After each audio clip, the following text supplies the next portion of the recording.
So you want to retain your top talent, right? Well, today I'm going to talk about the number one mistake I see regarding employee retention and why good employees leave.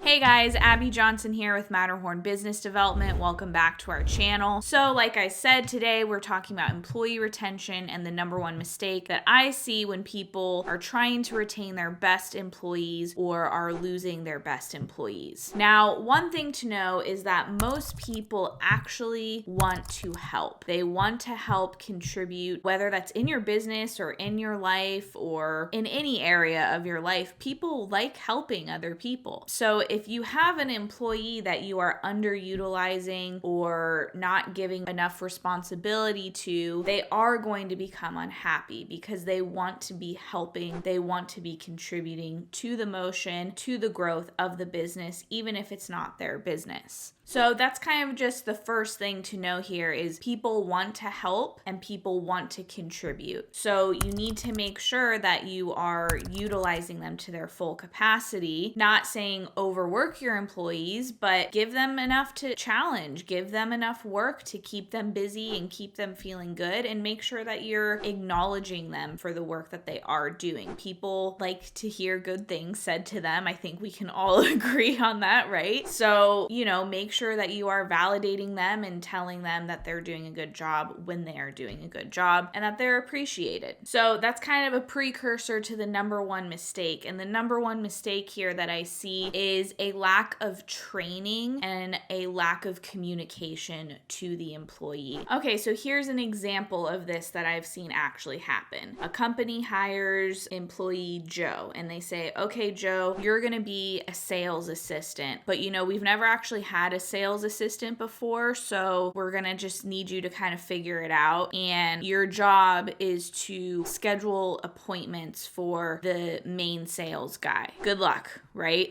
So Joe is now like, okay, I'm supposed to be scheduling appointments, but am I reaching out to cold leads? Am I reaching out to leads that were dropped in the past? How do I use this software system that you have? He doesn't know exactly what he's doing. Now, a superstar could maybe come in there and figure it out themselves. And with any new position within an organization, someone has to do that. Someone has to figure out the process and the system that works for that role in the company. But if you're hiring a brand new employee and giving them this expectation with zero training or zero help, then that employee is bound to fail. For something like this, you should have a more experienced person coming in who's familiar with the company, familiar with your packages, familiar with how things work, figure out what works for this new role so that they can then train a brand new person. So poor employee Joe wants to help, he wants to do a good job, and he wants to make appointments for the sales guy, but he is not given any tools to actually do so and is expected to just figure it out on his own. So Joe inevitably failed. Real life Joe, who I saw this happen to, inevitably didn't do well and was let go because he wasn't performing, but he wasn't given the tools to perform. Okay, so now that's an instance of a brand new employee coming in and not succeeding, but this does also apply to your existing rock star employees who you're trying to retain. So this could be someone who's already doing great at their job. Maybe they don't need training because they're already a great sales guy, but they don't really understand why they're doing what they're doing. So let's say you have a receptionist who's a really great receptionist. She's really friendly with customers. She routes the calls where they need to go and isn't,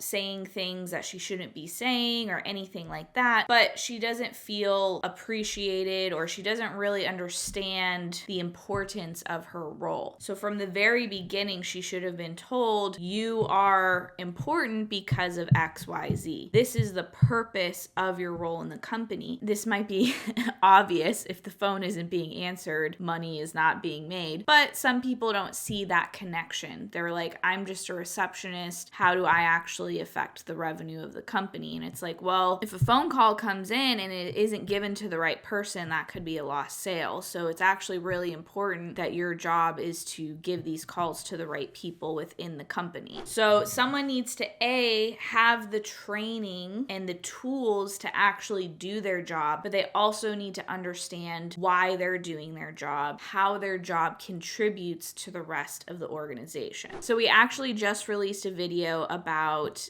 why your employees might be underperforming, which actually fits in with this really well. So I highly encourage you to go watch that video if you haven't yet, because it touches on some points that also is going to contribute to your employee retention. Now, if you feel like you need some help in this area, or you need some help growing the business and moving things forward, click the Work With Us link down below to see how you can work with us and get our eyes on your business. And finally, please check out our channel sponsor, MetaPulse. They are great for all things growth management, employee management. You can have all of your employee training in there and ready to go to make sure that your employees have the tools they need to succeed. Please hit that like button, subscribe, and I will see you next time.